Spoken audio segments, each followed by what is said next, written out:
ஆன்மீக நேயர்களுக்கு அன்பு வணக்கங்கள். இன்றைய ஆன்மீக பதிவுல நம்ம பார்க்கக்கூடிய தெய்வம் எல்லோருக்கும் பிரசித்தி பெற்ற ஒரு தெய்வம் தாங்க. கடந்த பல பதிவுகளாவே நம்ம கிராமத்து காவல் தேவதைகள் மற்றும் கிராமத்து காவல் தெய்வங்கள் இவங்களை பற்றி தான் பார்த்துட்டு வரோம்.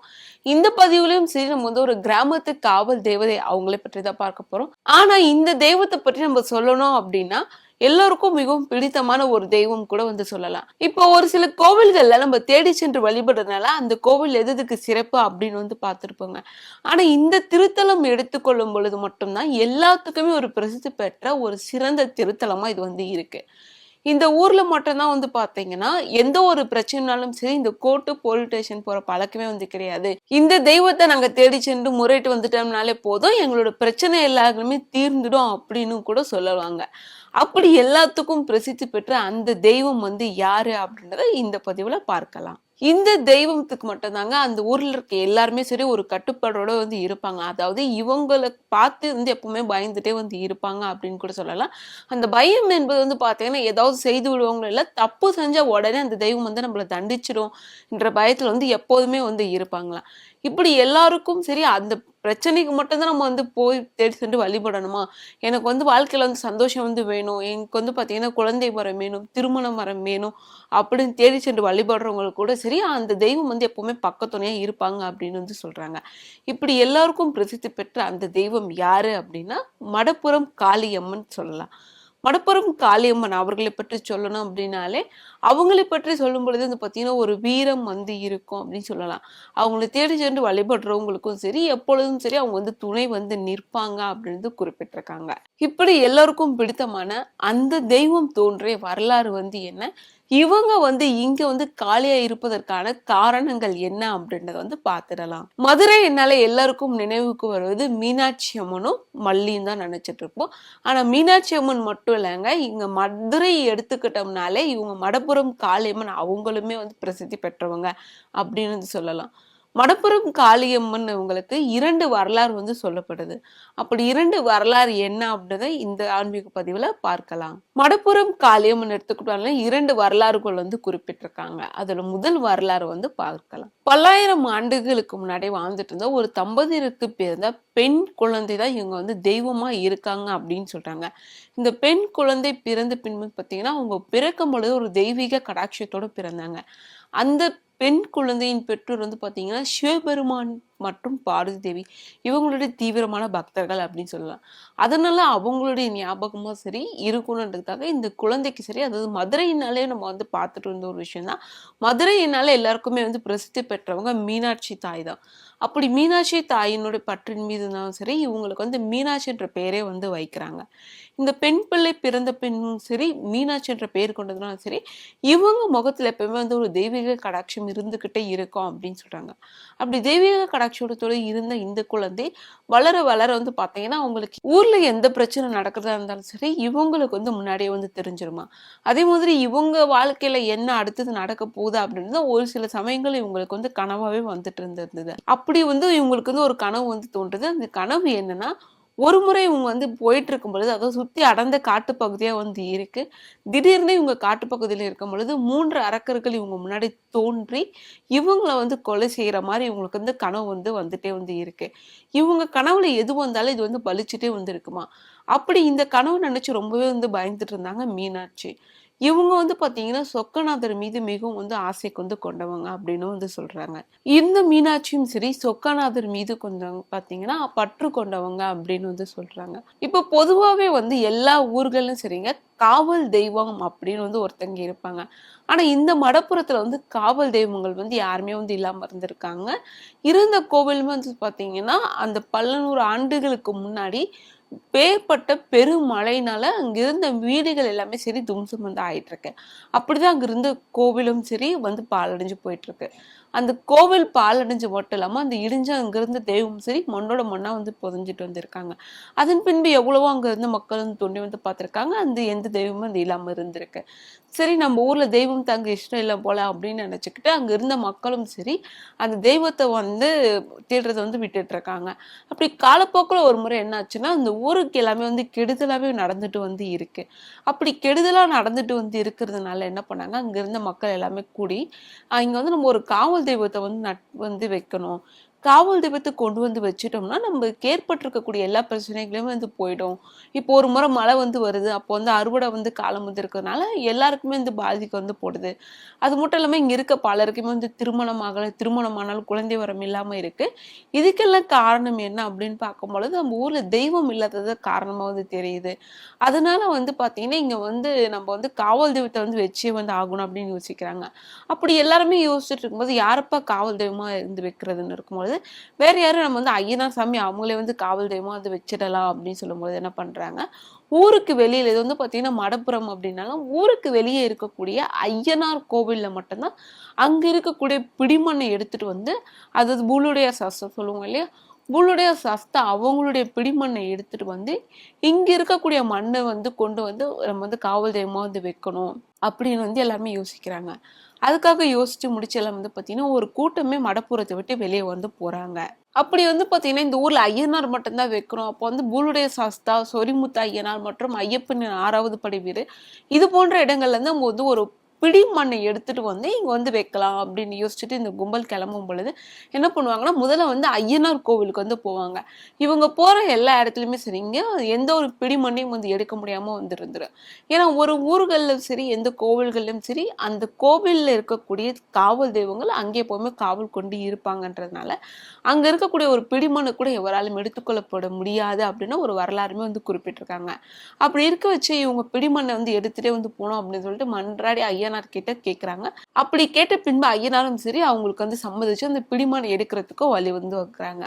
அதன் பின்பு இவங்களுக்கு பாதுகாப்பா இருக்கணுமேன்றதுக்காக தன்னுடைய வாகனமான குதிரையை யாரு கண்ணிலும் படாதபடி அவங்களுக்கு வந்து ஒரு காவலா வந்து அனுப்பி வந்து வைக்கிறாரு. எப்படி இருந்தாலும் நம்ம ஊருக்கு வந்து மண் வந்து வந்துரும். இந்த மண்ணு வந்தது பின்பு இங்க ஒரு காவல் தெய்வம் வந்துட்டாங்கன்னா எந்த பிரச்சனையுமே இருக்காது. நமக்கு ஏற்பட்டுட்டு வந்து இருக்கக்கூடிய அதாவது நமக்கு எந்த பிரச்சனை நடந்தாலும் கனவா வந்து நம்ம வந்து சித்திரவதை பண்ணிட்டு வந்து இருக்கேன். ஏன்னா நல்லதுக்கான கனவு வந்து பரவாயில்ல. ஒரு சில சமயம் கெட்ட கனவுகள் வந்து நம்ம சித்திரவதை படுத்துறதுனால இனி இந்த பிரச்சனை இருக்காதுன்ற சந்தோஷத்துல இருக்காங்க மீனாட்சி. அப்படி மீனாட்சி இருக்கின்ற சமயத்துல அதே மடப்புறத்துக்கு வெளியில இருக்கக்கூடிய கிராமத்துல அதாவது மதுரை மாவட்டத்தை தாண்டி இருக்கக்கூடிய ஒரு இடத்துல ஒரு அரக்கன் வந்து என்ன பண்ணுவாங்கன்னா தங்க புதையல் வேணும் அப்படின்றதுக்காக பல உயிர்களை பலி கொடுத்து யாகங்கள் வந்து நடத்திட்டு வந்து வராரு. பூஜைகள் யாகங்கள் எல்லாமே நடத்திட்டு வர்றாரு. காளி வரதன் என்ற ஒரு அரக்கன். இந்த அரக்கன் வந்து என்ன பண்ணுவான்னா எல்லா உயிர்களையும் சரி பலி கொடுத்து வந்து இருந்துட்டு வந்துருக்கான். அப்படி ஒரு முறை பலி கொடுக்கும் பொழுதுதான் அங்க இருந்துட்டு இருக்கக்கூடிய சாம்பல்ல இருந்து ஒரு உருவம் வந்து வரும். அந்த உருவம் வந்து என்ன பண்ணும்னா இந்த காளிவர்தன் அவர் முன்னாடி வந்து பேசுது. இந்த பருப்பா நீ வந்து இத்தனை வருஷமே எனக்கு வந்து பலி வந்து கொடுத்துட்டு இருக்க. இதுதான் எனக்கு வந்து எந்த ஒரு பலியுமே சரி எனக்கு வந்து நிவர்த்தி வந்து ஆகல. ஆனா நீயும் சரி எனக்கு வந்து கொடுத்துட்டு இருக்கால நீ கேட்ட தங்க புதையலை வந்து நான் கொடுக்குறேன். ஆனா ஒரே ஒரு கண்டிஷன் அப்படின்னு வந்து சொல்லுது. எந்த புதையலுக்காக இத்தனை வருஷம் வந்து இந்த பூஜைகள் யாகங்கள் எல்லாம் வந்து காலிவதம் செஞ்சுட்டு வந்தாலும் அது கிடைக்குதுன்னும் பொழுது நான் வந்து நீ கேட்கறத நான் கொடுக்காம இருப்பேனா நீ என்ன வேணுமோ கேளு அப்படின்னு சொல்லிட்டு இவனும் சொல்றான். இது கேட்டதுக்கு அப்புறமா அந்த உருவம் வந்து என்ன சொல்லணும்னா எனக்கு வந்து தெய்வீக கடாட்சம் கொண்ட ஒரு பெண்ணை வந்து நீ வந்து பலி வந்து கொடுக்கணும் அப்படின்னு வந்து கேக்குது. பெண்ணா இதுக்கு நான் எங்க போவோம் அப்படின்னு காலையில் யோசிக்கும் பொழுது நீ ரொம்ப எல்லாம் யோசிக்காத. நீ வந்து மதுரை நோக்கி வந்து போ. மடப்புறத்துலதான் அந்த பொண்ணு வந்து இருக்கா. அவளை நீ எப்படி அறிவன்றத நீ அந்த ஊருக்கு போனதுக்கு அப்புறமா உனக்கு வந்து ஒரு வழிகாட்டே என்னுடைய பாம்பு வந்து வரும் அப்படின்னு வந்து சொல்றேன். அந்த பாம்பு வந்து உனக்கு வழிகாட்டும் அப்படின்னு வந்து சொல்ல பின்பு சரி நீ சொல்றபடி கேட்டு என்ன பண்ணுவோம் காளிவர்தன் 2 துணை வந்து அரக்கர்களை வந்து கூட்டிக்கிட்டு அந்த கிராமத்தை நோக்கி வந்து போயிட்டு இருக்கான். ஒரு பக்கம் பயத்துல இருக்க மீனாட்சி அதாவது தன்னை வந்து யாரோ 3 பேர் கொல்ல வராங்களே என்ற பயத்துல ஒரு பக்கம் மீனாட்சி இருக்காங்க. மற்றொரு பக்கம் இந்த அரக்கன் அந்த பெண்ணு கொலை பண்றதுக்காக போறான். இன்னொரு பக்கம் பிடிமண்ணோட ஐயனார் அவர்களுடைய பிடிமண்ணோட ஊருக்கு காவல் தெய்வத்தை கொண்டு வர்றதுக்காக வராங்க இந்த கும்பல். இந்த 3 பேரும் சந்திக்கிறதுக்கு வந்து ஒரு இடம் வந்து ஏற்படும். அது எப்படி ஏற்படும்ன்றதை பார்க்கலாம். ஊருக்கு பிடிமண்ணு வந்துருன்ற சந்தோஷத்துல ஊர் மக்கள் எல்லாமே ஒரு பக்கம் கொண்டாட்டமா வந்திருக்காங்க. அப்போ மீனாட்சியும் சரி அவங்களோட தோழிகளும் சரி சிரிச்சு வந்து பேசிட்டு இருக்காங்க. அப்போ மீனாட்சி கிட்ட அவங்க தோழி வந்து கேட்பாங்க, என்னடி இது பிடிமண்ணை வெளியூர்ல இருந்து எடுத்துட்டு வந்து இங்க வச்சா சாமி இங்க வந்து வந்துருமா, இது எல்லாம் என்ன கதையா வந்து இருக்கே அப்படின்னு கேட்கும்பொழுது மீனாட்சிக்கு கோவம் வந்துடும். ஆனா அவங்க கோவப்படாம சிரிச்சுக்கிட்டே வந்து ஒரு விஷயத்த வந்து சொல்லுவாங்க, எந்த தெய்வமும் சரி நீ வந்து வான் கூப்பிட்டா வந்து வர மாட்டாங்க. அதே மாதிரி கோவில்கள் எழுப்பும் பொழுதும் சரி தன்னுடைய கௌரவத்துக்காகவும் சரி தன்னுடைய பணத்தை செலவு பண்ணணுன்றதுக்காகவும் சரி கோவில் வந்து நம்ம வச்சாலும் சரி அந்த தெய்வம் வந்து உள்ள வராது. ஆனா என்ன நீங்க பாதுகாக்கிறதுக்காக இந்த வந்து இருக்கணும் அப்படின்னு சொல்லிட்டு எல்லாரும் வேண்டி நம்ம கேட்டுக்கிட்டோம்னா வராத தெய்வம் கூட வந்துடுவாங்க. அதனால இத்தனை பேருடைய வேண்டுதல் நிவர்த்தி பண்ணணுன்றதுக்காக கண்டிப்பா இந்த இடத்துல ஐயனார் வந்து வருவாரு அப்படின்னு சொல்லிட்டு மீனாட்சி வந்து சொல்றாங்க. இப்படி சிரிச்சுட்டே இருக்கும் பொழுது மீனாட்சிக்கு அந்த சில சமயம் வந்து ஒரு கனவு மாதிரி வந்து அவங்க முன்னாடி வந்து நிற்கும். என்னன்னா அவங்க பலமுறையா அவங்க கனவுல வந்துட்டு இருந்த ஒரு விஷயம் தான், யாரோ 3 பேர் இவங்களை வந்து தாக்க வர்றது அந்த கனவு வந்து வரும். அப்படி வந்துட்டு இருக்கும் பொழுது சரி நம்ம இதுக்கு மேல இங்க வந்து இருக்க வேணாம், வீட்டுக்கு வந்து போயிடலாம் அப்படின்னு சொல்லிட்டு வீட்டுல வந்து போயிடுவாங்க. வீட்டுல வந்து போயிட்டு வந்து அவங்க தங்கிட்டு இருக்கும் பொழுது சரி, அவங்க வீட்டுல இருக்கும் பொழுது சரி, ஏதோ சில அமானுஷ்ய சக்திகள் இவங்களை சுத்தி துன்புறுத்திட்டே வந்து இருக்கும். இது எல்லாமே தாங்கிக் கொண்டிருக்க முடியாத மீனாட்சி என்ன பண்ணுவாங்க, சரி நம்ம இங்க வீட்லயும் இதுக்கு மேல இருக்க வேணாம், நம்ம வந்து மீனாட்சி அவங்களுடைய சன்னதிக்கு போவோம் அப்படின்னு சொல்லிட்டு நடந்தே வந்து பாத்தீங்கன்னா மடப்புறத்தை வந்து தாண்டுறாங்க. மடப்புறத்தை தாண்டினதுக்கு அப்புறம் தான் அங்க வந்து சில அந்த 3 பேர் வராங்க இல்லையா, அந்த காளிவர்தன் கூட சேர்ந்து 2 அரக்கர்களும் சரி, அந்த 3 பேரும் சரி ஒரு பெண்ணை வந்து பலி கொடுத்துட்டு வந்து அதாவது குழந்தை எல்லாமே வந்து கொன்னுட்டு யாகங்கள் வந்து நடத்திட்டு இருந்து பாக்குறா. இது நடத்திட்டு இருந்தது பார்த்துக்கு அப்புறமா மீனாட்சி என்ன பண்ணுவாங்க, இதை நம்ம வந்து தடுத்து நிறுத்தணும் அப்படின்னு போவாங்க. அப்போதான் அவங்களுக்கு இன்னொரு விஷயமும் தோன்றும். ஆக நம்ம கனவுல வந்து பலமுறை தோண்டிட்டு வந்து அரக்கர்கள் வந்து இவங்க தான் போல, இவங்க கிட்ட இருந்து நம்ம உயிரையுமே வந்து காப்பாத்தணும், அந்த குழந்தை உயிரையுமே வந்து காப்பாத்தணும், என்ன பண்றது யோசிச்சுட்டு இருக்கும் பொழுது அப்போ அந்த அரக்கர்கள் கீழே வந்து ஒரு பாம்பு வந்து உருவாகும்.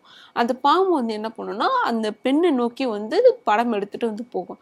அப்போ போயிட்டு இருக்கும்போது அந்த அரக்கர்களுக்கு அப்போதான் வந்து ஒரு விஷயம் தோணும், சரி நம்ம தேடிட்டு இருந்த அந்த தெய்வ கடாட்சமான பொண்ணு இங்க இருக்கா போல, இந்த பாம்பு காட்டுற பாதையில நம்ம வந்து போவோம் அப்படின்னு சொல்லிட்டு அந்த பாம்பு காட்டுற பாதையிலே வந்து போயிட்டு இருக்காங்க. இதையெல்லாம் நோட்டமிட்ட மீனாட்சி என்ன பண்ணுவாங்க, இவங்க கிட்ட இருந்து தப்பிக்கணுமே அப்படின்னு சொல்லிட்டு ஒவ்வொரு இடத்துலயும் மாறி மாறி ஓடிட்டே வந்து இருப்பாங்க. இதை ஓடுறத பார்த்தோன்னே அந்த அரக்கர்கள் என்ன பண்ணுவாங்கன்னா மீனாட்சியை துரத்த ஆரம்பிச்சிடுறாங்க. இதை மீனாட்சி பார்த்துட்டு நம்மள வந்து உயிர் வந்து வேணும் அப்படின்னு சொல்லிட்டு வேகமா வந்து ஓடிட்டு ஒரு புதருக்குள்ள போய் வந்து ஒளிஞ்சுப்பாங்க. அந்த புதருக்குள்ள ஒளிஞ்ச பின்பு வந்து பார்த்தீங்கன்னா அந்த அரக்கர்களால கண்டுபிடிக்கவே முடியாது. அப்போ மறுபடியும் அந்த அரக்கர் என்ன பண்ணுவாரு, தன்னுடைய சக்தியினால வந்து ஏற்படுத்தி இந்த இடத்துல எங்க அந்த பொண்ணு இருக்கா அப்படின்னு காட்டுறதுக்கு ஒரு கழுகை வந்து இருப்பாரு. அப்போ அந்த கழுகை வந்து இருக்கும் பொழுது அந்த கழுகுமே சரி பாம்பு பார்த்துட்டு பாம்பு வந்து இறையா பார்க்கும். அப்போ பாம்பு வந்து ஒரு புதருக்குள்ள வந்து ஓடிடும். அப்போ அந்த பாம்பு புதருக்குள்ள ஓடின இடத்துல மீனாட்சி இருந்திருப்பாங்க. மீனாட்சி ஒளிஞ்சிட்டு இருந்த பார்த்து இந்த பாம்பு வரதை பார்த்து அவங்களே வந்து வெளியே வந்து வந்துடுவாங்க. அப்போ இந்த அரக்கன் என்ன பண்ணுவான், அந்த மீனாட்சி வந்து மீண்டும் துரத்த ஆரம்பிப்பான். மீனாட்சியால ஒரு கட்டத்துக்கு மேல ஓட வந்து முடியாது. அதனால என்ன பண்ணுவாங்கன்னா கால் தடுக்கி கீழே வந்து விழுந்துடுறாங்க. கால் தடுக்கி கீழே வந்து பிறப்ப அவங்க தலையில வந்து படுகாயமால அடைஞ்சிருது. படுகாயத்தோடும் சரி அவங்களால மீண்டும் வந்து எழுந்திருக்க முடியாது. இதையெல்லாம் பார்த்த அரக்கன் என்ன பண்ணுவோம்னா மீனாட்சி தலையில பலமா தாக்கி அவங்க வந்து கொலை வந்து செய்திருவான். அச்சச்சோ, அப்புறம் தான் வந்து இன்னொரு விஷயம் வந்து யோசிப்பான், அச்சச்சோ நம்ம வந்து முன்னாடி வந்து கொலை பண்ணிட்டோமே, இவளை உயிரோட தான் நம்ம வந்து பலி கொடுக்கறதா வந்து அந்த அரக்கன் கிட்ட வந்து சொல்லியிருந்தோம்.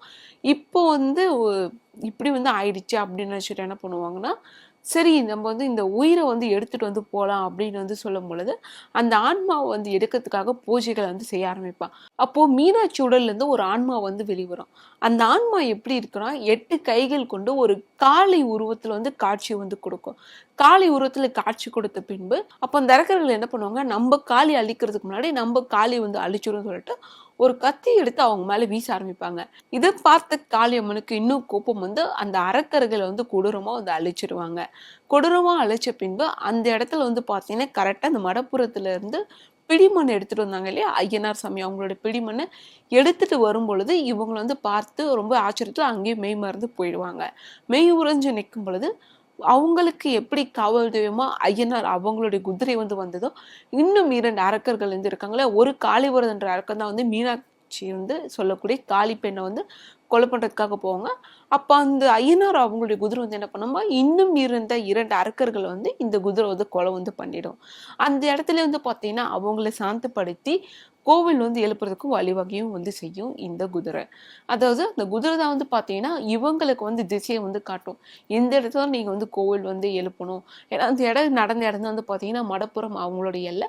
எந்த இடத்துல வந்து இவங்க வந்து எல்லையை வந்து காவல் தெய்வமா வந்து வைக்கணும், எந்த எல்லையில காவல் தெய்வமா இவங்க வைக்கணும்னு ஆசைப்பட்டாங்களோ அதே இடத்துல மீனாட்சி என்று சொல்லக்கூடிய இந்த பெண்ணும் சரி காளியா அவதரித்து இருப்பாங்க. இப்படி இவங்க காளி அவதாரத்தினால தான் அந்த இடத்துக்கு மடப்புறம் காளியம்மன் அப்படின்ற பெயரும் வந்தது சொல்றாங்க. அதேபடி இவங்க ஆசைப்பட்டும் சரி, ஐயனார் சாமிகளோட பிடிமண்ணை எடுத்துட்டு இங்க கோவில் எழுப்பணும்னு ஆசைப்படுவாங்க. அப்படி கோவில் இவங்களுக்கு பாதுகாப்பா இருக்கணுன்றதுக்காக ஐயனார் சாமி குதிரையும் சரி, ஐயனாரும் சரி துணை நிற்பாங்க. அப்படி இவங்க துணை நின்ற இடம்ன்றதுனால இந்த இடத்துல அவருக்கு சொரிமுத்து ஐயனார்ன்ற பெயரும் கிடைக்கும். மீனாட்சி தாய்ன்னு சொல்லக்கூடிய மடப்புறம் காளியம்மனுக்கு இவங்க காவல் தெய்வமா இருந்து இங்க காத்துட்டு இருக்காங்க. இதுதாங்க மடப்புறம் காளியம்மன் கோவில் உருவான தல வரலாறு. இது பாத்தீங்கன்னா இன்னொரு வரலாறுமே சொல்றாங்க. அது என்னன்றதையும் பார்க்கலாம். ஒரு முறை மதுரை முழுவதும் பாத்தீங்கன்னா வெள்ளத்தால சூழ்ந்துட்டு இருந்துரும். அப்படி வெள்ளத்தால சூழ்ந்ததை பார்த்து அச்சமடைந்த அந்த ஊர் மக்கள் என்ன பண்ணுவாங்க, மீனாட்சி தாயரை நோக்கி கூப்பிட ஆரம்பிப்பாங்க. அப்போ மீனாட்சி தாய் அவங்களாலையும் சரி வெளியே வர முடியாது. ஏன்னா கோவில் பிரகாரம் முழுவதும் சுற்றி அந்த கனமழை பெய்து எல்லாமே பாதிச்சுட்டு இருக்கும். அப்போ அந்த தாயோட சக்தியும் சரி அந்த அளவுக்கு செயல்பட இல்லை. அப்போ அவங்க என்ன பண்ணுவாங்கன்னா சிவபெருமானை நோக்கி கூப்பிடுறாங்க. சிவபெருமானை நோக்கி கூப்பிட்ட பின்பு சிவபெருமான் கழுத்தில் இருந்த பாம்பு பார்த்தீங்கன்னா அந்த ஊர் முழுவதும் மதுரை முழுவதும் நாலாப்புறமும் சுற்றி இருந்து காத்துட்டு இருக்கும். அப்படி காத்த பின்பு அங்க இருந்த மலை வெள்ளம் எல்லாமே போயிடும். அந்த 4 புறமும் பிரிந்ததுல ஒரு பகுதி தான் மடப்புறம் சொல்றாங்க. அப்படி மடப்புறம் பிரிந்த பின்பு என்ன ஆகும்னா, ஒரு முறை சிவபெருமானும் சரி பார்வதி தேவியும் சரி பூலோகத்துக்கு வராங்க. அப்படி பூலோகத்துக்கு வரும் பொழுது சிவபெருமான் என்ன பண்ணுவாரு, பார்வதி தேவியை ஒரு இடத்துல உட்கார வச்சுட்டு நான் போர் போயிட்டு வரேன் அப்படின்னு சொல்லிட்டு போர் புரியறதுக்காக ஃபர்ஸ்ட் பூலோகத்துக்கு வருவாங்க. பூலோகத்துக்கு வந்த பின்பு பாத்தீங்கன்னா பார்வதி தேவி அவங்களுக்கு இளைப்பாறு ஏற்படும். இந்த இளைப்பாறு ஏற்பட்ட பின்பு பார்வதி தேவி தாயார் என்ன பண்ணுவாங்க, என்னால் இதுக்கப்புறம் முடியல, நீங்க போயிட்டு வாங்க அப்படின்னு சொல்லிட்டு சிவபெருமான் சொல்லி அனுப்புவாங்க. சிவபெருமான் அப்ப என்ன பண்ணுவாங்கன்னா பார்வதி தேவியின் தாயாரோட நிலையை பார்த்துட்டு ஐயனார் சாமி இவங்களுக்கு துணியா நிக்க வச்சுட்டு போவாங்க. அப்போ அங்க ஒரு சில கொடூரங்கள் நடந்துட்டு இருக்கும். அப்போ அங்க இருந்த அரக்கர்களை அழிக்கிறதுக்காக தான் பார்வதி தேவி தாயார் தன்னுடைய காளி உருவத்தை எடுத்து அழிச்சாங்க அப்படின்னு சொல்றாங்க. தானாக மடப்புறத்துக்கு அங்க இருந்து காளி அவதரித்தனால இந்த இடத்துக்கு மடப்புறம் காளியம்மன் அப்படின்ற இன்னொரு பேருமே உருவானது சொல்றாங்க. இதுதான் மடப்புறம் காளியம்மன் உருவானதுக்கு 2 வரலாறுகள் சொல்றாங்க. இதுதாங்க மடப்புறம் காளியம்மன் உருவான இன்னொரு வரலாறு. இந்த திருத்தலத்திற்கு மட்டும்தான் 2 வரலாறுகள் குறிப்பிட்டிருக்காங்க. அந்த 2 வரலாறுமே சரி நம்ம பார்த்து முடிச்சிட்டோம்.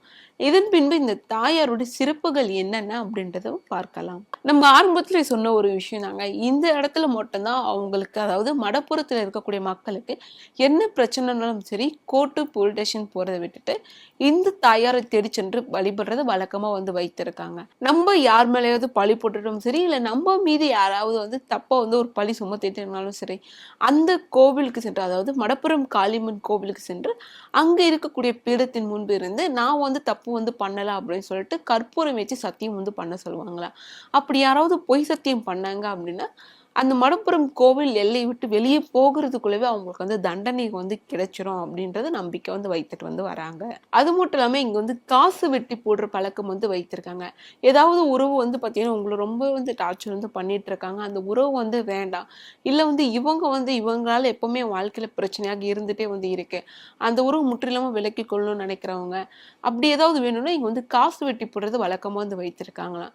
அது மட்டும் இல்லாம இந்த இடத்துல பாத்தீங்கன்னா இந்த தீய சக்திகளால பாதிக்கப்பட்டவங்க இந்த கோவில் எல்லை மிதிச்சாலே போதும், அந்த அம்மனுடைய பிரசாதத்தால இந்த குங்குமம், இந்த திருநீர், இது போன்ற பிரசாதங்களாலே அந்த காத்து கருப்பு இது போன்ற பிரச்சனைகள் சேர்ந்து முற்றிலுமாக நம்ம விலக்கிடும் அப்படின்றது ஆன்மீக வரலாற்றிலுமே குறிப்பிட்டிருக்காங்க.